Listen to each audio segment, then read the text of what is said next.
Stéphane pour parler des experts. Et on aura un certain nombre d'experts cet après-midi pour cette première table ronde. Le professeur Stéphane Marais, pédiatre, néonatologiste, neuropédiatre à l'hôpital de Rouen. Le professeur Diane Perper-Wakil, chef de service en médecine psychologie de l'enfant et de l'adolescent au CHU de Montpellier. Docteur Marie-Joëlle Oref, pédopsychiatre. Et puis le professeur Mario Esperanza, pédopsychiatre au CH, centre hospitalier de Versailles. Mais pour commencer cette première table ronde, j'invite à me rejoindre ici le docteur Sylvie Chocron. Vous êtes directrice de recherche au CNRS, laboratoire INCC. Aïe, aïe, aïe, peut-être qu'on fait déjà. Inclusive, Integrative Neuroscience and Cognition Center à l'Université Paris-Cité. Alors, de quoi on parle? Bah oui, aujourd'hui, on va vraiment parler de qu'est-ce que la guidance, pour qui proposer une guidance, de quelle façon proposer cette guidance, avec quels outils. Et donc, on va essayer de clarifier vraiment tous ces aspects autour de la guidance. Et donc, avant de commencer à rentrer dans le vif du sujet, donc guidance, vous avez dit guidance, on va s'interroger sur pourquoi. Pourquoi proposer une guidance parentale dans le cadre des troubles du neurodéveloppement?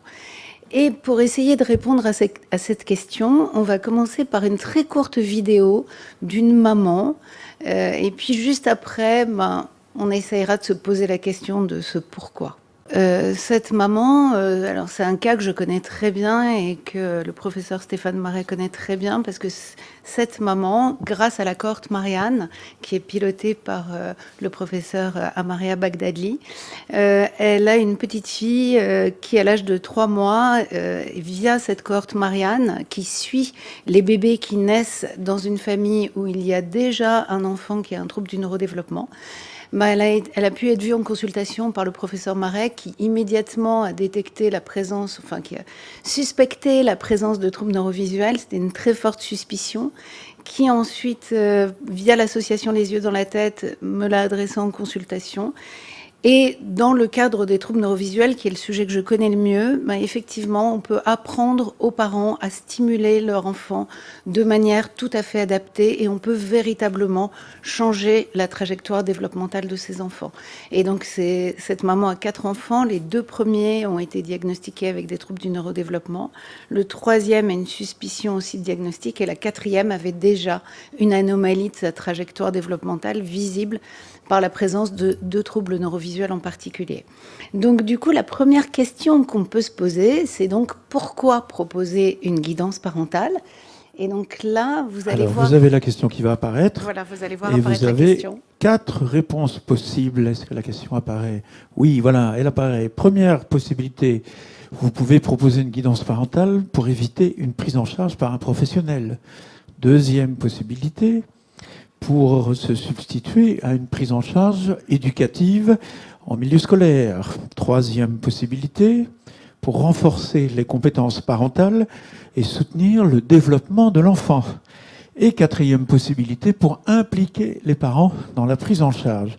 Donc vous votez, et vous êtes déjà très nombreux à participer. Il y a des réponses qui pourraient susciter des débats, a priori. Il y a une tendance forte qui se dégage. Et il y a 2 réponses qui ne semblent pas susciter d'enthousiasme. Alors on va attendre encore un tout petit peu que vous ayez le temps de voter. Vous choisissez une des réponses, ou plusieurs si vous voulez. Vous pouvez choisir 2, 3 ou 4 des réponses qui vous sont proposées. Est-ce que ça change la donne? Pas vraiment. Et alors, on voit que vous êtes extrêmement nombreux à participer. Docteur Sylvie Chocron, je pense qu'on peut peut-être donner la réponse. Donc on donne déjà le résultat des votes. Première chose, merci à tous d'avoir répondu, merci de participer. Et alors moi je suis vraiment ravie, je suis très très heureuse, j'imagine comme tous ceux qui nous regardent. Effectivement, pourquoi proposer une guidance parentale dans le cadre des troubles du neurodéveloppement? Évidemment, pas du tout pour éviter de mettre en place une prise en charge. L'idée, c'est absolument pas de se substituer à la prise en charge ni éducative ni thérapeutique. Donc bravo d'avoir très peu sélectionné les réponses 1 et 2. On pourrait dire que la faible proportion, le 1% qui a coché la réponse 2, c'est peut-être en faisant référence à des milieux où les parents peuvent être très éloignés des thérapeutes, ça arrive, hein, et donc dans ces cas-là, évidemment, on n'a pas d'autre moyen que de former les parents pour qu'ils puissent prendre en charge leur enfant. Ça, c'était plutôt la réponse 1. Hein. La réponse 2, c'est sur l'école. Ils étaient 4 à répondre sur la réponse 1. Alors, ils étaient 8 à répondre que ça pouvait remplacer l'école. Voilà, et on pourrait l'école. Imaginer que dans certains cas ultimes, voilà, les parents sont tellement isolés que c'est eux qui vont assurer la prise en charge. Mais globalement, évidemment, la guidance n'est pas là, ni pour se substituer à l'école, ni pour se substituer à la prise en charge thérapeutique, médicale et paramédicale. La guidance est vraiment là pour soutenir les parents, à la fois dans leur compréhension des troubles du neurodéveloppement, à la fois dans la façon d'adapter les stimulations quotidiennes à un enfant qui a des besoins spécifiques. Parce que quand on dit besoins spécifiques, on ne parle pas seulement de besoins spécifiques dans le domaine de l'éducation, mais c'est aussi des besoins spécifiques dans le domaine des stimulations quotidiennes, des interactions avec la famille, avec la fratrie.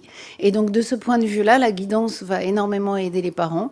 Et évidemment, c'est fait aussi pour les associer le mieux possible à la prise en charge et qu'il puisse y avoir un relais de la prise en charge à la maison, puisque les parents sont quand même les personnes qui sont les plus présentes, les plus concernées, les plus motivées par ce qui arrive à leur enfant. Et c'est le devoir, notre devoir à tous, de pouvoir guider les parents pour que la prise en charge se passe dans les meilleures conditions. Et donc, pourquoi donc est-ce que c'est si important la guidance ? Parce que vous le savez, il y a une trajectoire, on parle toujours de trajectoire neurodéveloppementale. Cette trajectoire, c'est à la fois la maturation cérébrale et puis à la fois vraiment le développement des acquisitions, puis plus tard des apprentissages. Et les troubles du neurodéveloppement, ils vont venir gêner vraiment à la fois la maturation, d'un point de vue vraiment neurologique, cérébral, et puis de ce fait, la trajectoire développementale, que ce soit d'un point de vue des acquisitions, c'est-à-dire de ce qui se développe grâce aux stimulations naturelles du milieu, mais aussi que ce soit vis-à-vis des apprentissages, c'est-à-dire ce qui va être acquis par l'enfant grâce à l'enseignement que va dispenser un adulte spécialiste, en particulier en général dans un milieu scolaire. Et donc les parents, évidemment, ils sont impliqués à tous les stades de la trajectoire développementale. Les acquisitions vont être permises grâce aux interactions entre le bébé et son milieu. Et donc la guidance est là pour à la fois soutenir les parents en termes d'acquisition, c'est-à-dire comment stimuler au mieux un enfant qui n'aurait pas la trajectoire développementale attendue, mais aussi soutenir les parents au moment où l'enfant fera des apprentissages et non plus seulement des acquisitions, donc sera dans un milieu éducatif avec, comme on l'a dit, des besoins spécifiques. Et donc la guidance, elle permet à la fois de pouvoir expliquer aux parents le cadre des troubles du neurodéveloppement, de pouvoir les guider dans les stimulations les plus appropriées et de pouvoir les guider par rapport aux prises en charge et aux enseignements qui vont être proposés à cet enfant. Alors, je ne vais pas rentrer dans le détail de ces diapos, mais c'était important pour moi de vous les montrer pour une raison très simple, qui est qu'on peut aujourd'hui aborder la guidance parentale d'un point de vue scientifique. Et comme le disait le docteur Pau, la guidance parentale, c'est pas simplement discuter, organiser des groupes de parole, tout ça de manière non structurée, sans formation. On peut maintenant, de la même manière qu'on peut mesurer l'effet de prise en charge, et en haut à gauche, vous voyez un schéma sur une évaluation de l'efficacité des prises en charge dans le domaine de la paralysie cérébrale. Et de la même manière qu'on peut maintenant évaluer, quantifier l'efficacité d'une prise en charge, on peut aussi quantifier, vous voyez complètement à droite, vous avez une colonne où il y a écrit Parent Outcomes, et on peut donc quantifier aussi les programmes d'éducation parentale et de guidance parentale, et on peut mesurer leur efficacité. Et on peut, par exemple, dans le domaine de la paralysie cérébrale, montrer à quel point la guidance parentale va avoir des effets bénéfiques pour le développement de l'enfant. De la même manière, dans les grands journaux, et à droite, en haut à droite, vous avez un exemple du JAMA, qui a maintenant une page qui est dédiée vraiment aux familles, aux patients, qui est une page vraiment d'éducation thérapeutique en quelque sorte, de guidance. Et là, vous voyez une explication justement sur les troubles du neurodéveloppement à destination des familles concernées. Et dans un journal, donc comme le JAMA, il n'y a pas que des articles scientifiques, mais il y a aussi cette information qui peut être délivrée aux familles. Et puis en bas, vous avez 2 autres articles qui sont aussi tirés du groupe JAMA et qui vont montrer l'efficacité de programmes de guidance à la fois pour les enfants en bleu et pour les parents en rose. Puisque la guidance parentale, ça va profiter évidemment à toute la famille, ça va profiter aux parents, ça va profiter à la fratrie qui a des particularités aussi dans son développement quand il y a un enfant qui a des troubles du neurodéveloppement, et puis ça va profiter à l'enfant lui-même qui est atteint de troubles du neurodéveloppement. Et tout ça peut aujourd'hui se mesurer et s'étudier avec un paradigme tout à fait scientifique, comme on pourrait mesurer l'effet d'un médicament ou l'effet d'une thérapie. Donc ça replace la guidance dans un cadre vraiment à la fois scientifique, médical, paramédical, mesurable, évaluable.